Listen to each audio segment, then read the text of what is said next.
नमस्कार, स्वागत है आप सभी का हमारे डिजिटल प्लेटफॉर्म में। मैं हूं आपके साथ निहारिका महेश्वरी।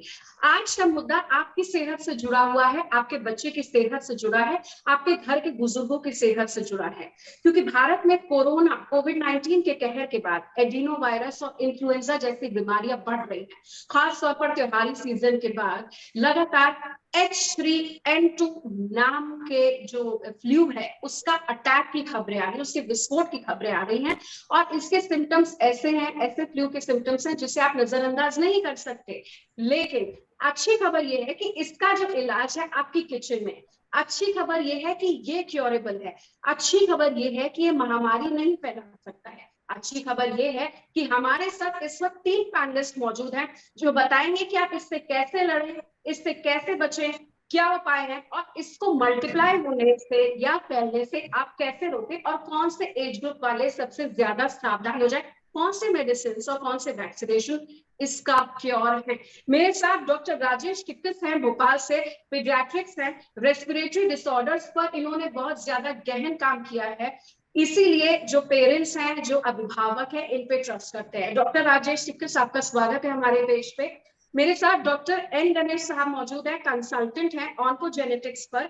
घर में इनकी सेफ्टी डाइट क्या हो, कोविड को लेकर इन्होंने मैसिवली काम किया है। और अब कोविड के बाद H3N2 की बारी है, तो H3N2 हमारी किचन से इसका इलाज और इसका खात्मा कैसे शुरू होगा वो बताएंगे। इसके अलावा doctor Nimra Chaudhary MD medicine मेरे साथ मौजूद है। MD मेडिसिन है, बताएंगे कौन सी दवाई लें, कैसे चीजों को कंट्रोल करें और कौन सी एज ग्रुप सबसे ज्यादा सावधान रहे। सबसे पहले डॉक्टर राजेश किक्कस, क्या होली के मौसम के बाद आपके पास, क्योंकि हम सबसे ज्यादा सेंसिटिव और सबसे ज्यादा कमजोर हो जाते हैं अपने बच्चों के लिए, नौनिहालों के लिए, कि अगर उनकी सेहत पे जरा सा भी अटैक होता है, खासतौर पर ऐसे फ्लू और वायरसेस जो बढ़ गए, बच्चों को इससे कितना खतरा है और क्या आप हमारे व्यूअर्स के लिए इसको सिंप्लीफाई करके समझाएंगे कि H3N2 दरअसल है क्या?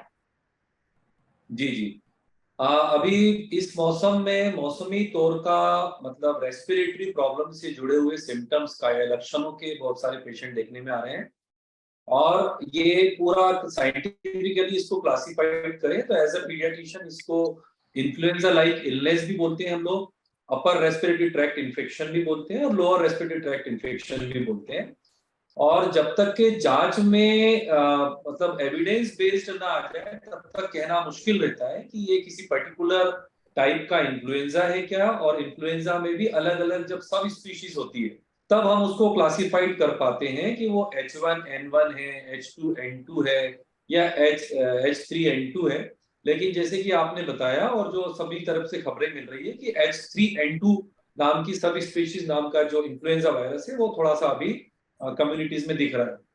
तो मोटे तौर पे मैं आपके दर्शकों के लिए बोलना चाहूंगा कि ये जिस प्रकार के शॉर्ट पीरियड में रेस्पिरेटरी सिम्टम्स के साथ हाई ग्रेड फीवर और कफ, कोल्ड और साथ में कुछ कुछ केसेस में जब रेस्पिरेटरी प्रॉब्लम होती है तो ये मोटे तौर में एक इन्फ्लुएंजा लाइक इलनेस ILI या फ्लू लाइक इलनेस की कैटेगरी में रखते हैं।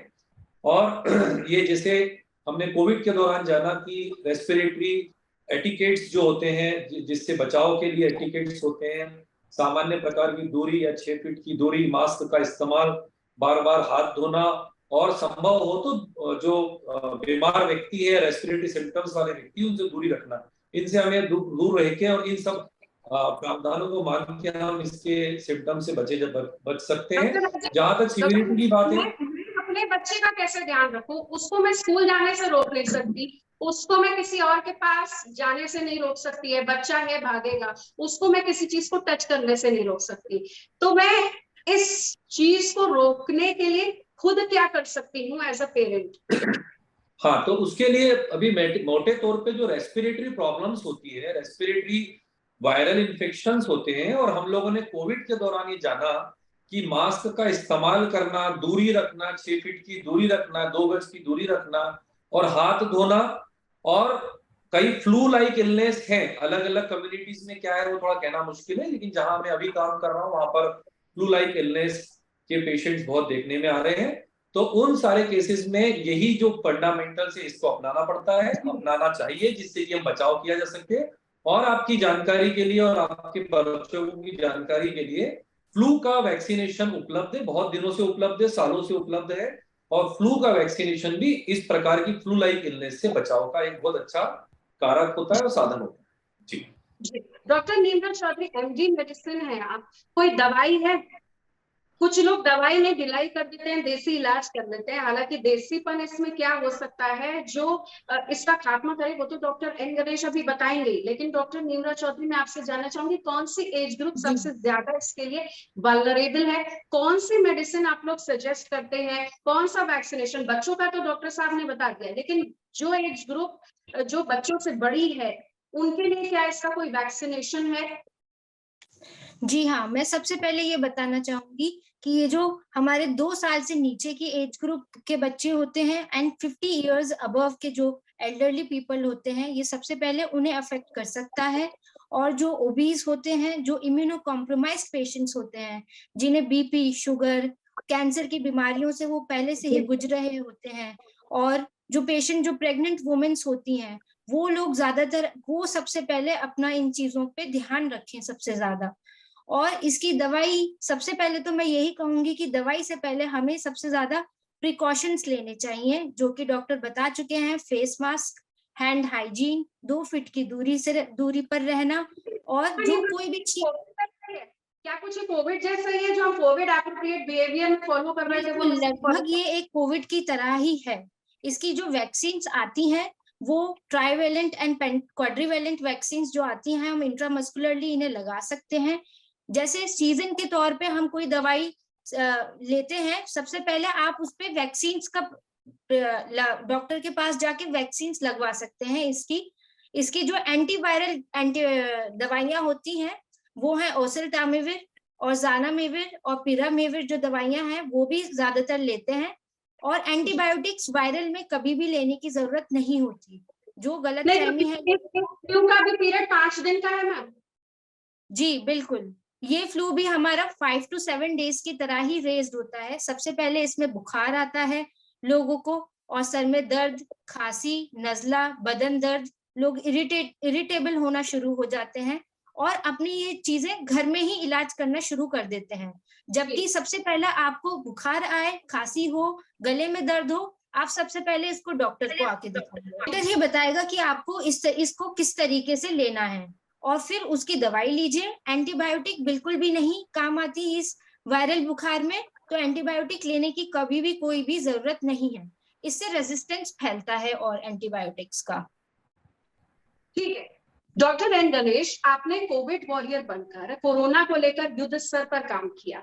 अब H3N2 की अगर मैं बात करूं तो ये भी खबर आ रही है कि इन्फ्लुएंजा ए वायरस के सब टाइप की जो बात करें, ये 1968 में पाया गया था और अब पाया गया है। ये कितना गंभीर है?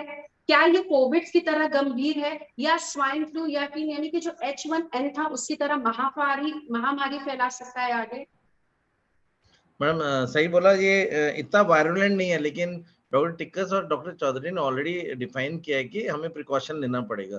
चूंकि ये बीमारी आ चुकी है तो किसी भी एज ग्रुप में आ सकता है। मैक्सिमम एज ग्रुप बता दिया, limited vulnerable age group, elderly age या down to 5 years old young बच्चों को, इन्फेंट्स को होता है। ये 2 सब स्ट्रेन से बना हुआ प्रोटीन का ये कॉम्बिनेशन है। और ये फोकस नहीं किया लोगों ने कि आया कैसे। सब लोग तो पिगरीस रखते नहीं है, सब लोग पिगरी पोल्ट्री का यूज भी नहीं करते हैं, राइट।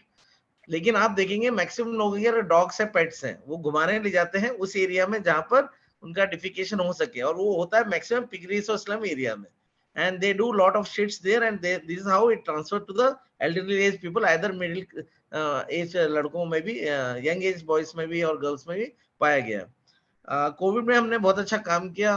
कुछ ऐसे होम रेमेडी जो वनरेबल ग्रुप था, कैंसर हॉस्पिटल में मैं कार्यरत हूँ, तो मेरे पॉपुलेशन कैंसर पेशेंट ज्यादा थे और एक भी डेथ होने नहीं दिया। जो ट्रीटमेंट में थे कि रेडियोथेरेपी, कीमोथेरेपी में, हमने कैंसर पेशेंट की जाने नहीं दिया। आप यकीन मानिए, हम पहला रेमेडी बताते हैं, ये ऑरेंज के पील में क्रिप्टोजाइंसिन्स एंड टर्पिन्स होते हैं। ये एंटीवायरल होते हैं, एंटी बैक्टीरियल होते हैं, एंटी फंगल होते हैं। आपको कुछ नहीं करना है, ऑरेंज हर किसी के घर में मिल जाएगा, 10 रुपए में 4 तक मिल जाएगा। आप कुछ नहीं करना है, इसके छिलकों को लेके हाथ में निचोड़िए, अच्छे से क्रश करिए और पास में लाके लंबा सांस लेके रोकिए, 15 सेकंड का काउंट करके रिलीज कर दिए। 10 से 15 बार करने में क्रिप्टोजैंथिन एंड टर्पिन्स लंग्स के पेरिफेरल सेल्स में जाते हैं और ये इम्यूनिटी एनहांस करते हैं और वायरस को किल करने की क्षमता रखते हैं। मैंने ये प्रैक्टिकली एक्सपीरियंस किया और पेशेंट में ट्रायल में भी डिड, और this is not a invasive protocol. Orange peel कोई भी ला सकता है, कैसे भी यूज कर सकते हैं। दूसरों के आंखों में डालने से अच्छा है इसको क्रश करके नाक के जरिए से अपन अच्छा सांस लेके लंबा रोकेंगे। That is one of the best cause to save the viral load in the body. दूसरा आप देखेंगे कि मेरे पूरे हॉस्पिटल में सैनिटाइजर का मैक्सिमम यूज करते हैं, हर जगह करते हैं, लेकिन फ्यूमिगेटर्स में फॉर्मलिन और बाकी चीज यूज किया जाता है, लेकिन हम लोग फॉर्मलिन को यूज नहीं करते, हम ये कपूर को यूज करते हैं। मेरे लैब में it's a big lab, we have dealing with cancer virus, cancer bacteria, so many things we handle. और हम डेली आके मॉर्निंग में आके से क्रश करते हैं, क्रश करके पूरे कमरों में डाल देते हैं और शाम को भी करके जाते हैं, तो फ्यूमिकेट हो जाता है। इससे वायरस, बैक्टीरिया, फंगस लैब में हम टेस्ट कर चुके हैं and we haven't got that much of viral strain in the lab. और थर्डली रसम, आपने सुना होगा, रसम साउथ इंडियन डिश है। ये 7 दिन में ठीक नहीं हुआ, डॉक्टर चौधरी ने बताया 5 से 7 दिन लेता है। नहीं ठीक होगा तो it attacks to the gastric juices, gastric goblet cells में प्रोपियम लैमिना में अटैक करता है और गैस्ट्रिक अल्सर, गैस्ट्रिक इन्फ्लेमेशन लाता है। सबसे अच्छा डाइट है इसके लिए, इसको सेफगार्ड करना है। होम रेमेडी है, होम रेसिपी है, रेसिपी है, इंडिया का गर्व है ये रेसिपी। बुखार हो, हाई ग्रेड फीवर हो, लैरिंजाइटिस, फेरेंजाइटिस, हमारे गांव में डिहाइड्रेशन हो, डिसेंट्री हो, हमारे घर में माताएं अच्छा सा रसम बना करके ये देती है। इसमें होता है एंथोसायनिन होता है, विटामिन सी होता है, लाइकोपिन, टमाटो ऐड करते हैं तो लाइकोपिन होता है, और पेपरिन होता है, पेपर डालते हैं, तो ये सब क्यूमिन होता है इसमें। ये सब कॉम्बिनेशन इन्फ्लेमेटरी डिसीज को रोकता है, गैस्ट्रिक, और जितने भी वायरल लोड है, बैक्टीरियल लोड है, उसको रिड्यूस करता है गैस्ट्रिक जूसेस में।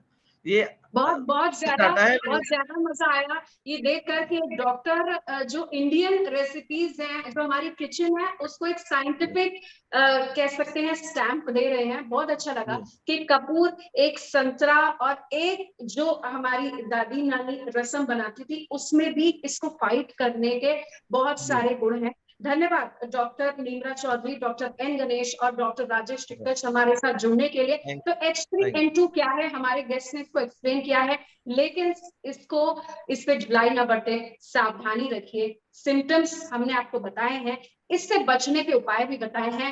At the end of day मैं सिर्फ कहूंगी, stay happy, stay healthy and stay Indian. नमस्कार।